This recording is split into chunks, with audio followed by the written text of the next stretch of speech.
ሰላም ጤና ይስጥልኝ። ይህ የአራዳ ክፍለ ከተማ ወረዳ 5 ኮሚኒኬሽን ድምጽ ነው።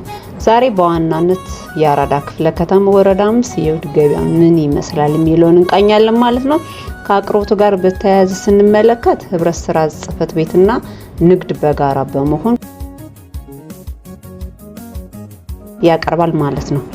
የውድ ገበያ ለማህበረሰቡ ታስቦ ታቅዶ የተዘጋጀ መሆኑን እንዲሁም የኑሮ ውድነትን ለመቀነስና የገበያውን ለማረጋጋት መንግስት አስቦ የሰራበት እንደሆነ ያየንበት አግባብ አለ ማለት ነው። በተጨማሪ ማህበረሰቡ የውድ ገበያ ደስተኛ መሆናቸውን ገልጸዋል።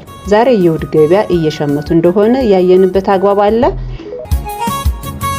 ይህ ማህበረሰቡ ደግሞ ከሌላው ከገበያ አኳያ ሲታይ ዝቅተኛ ዋጋ እየሸመቱ ይገኛል ማለት ነው።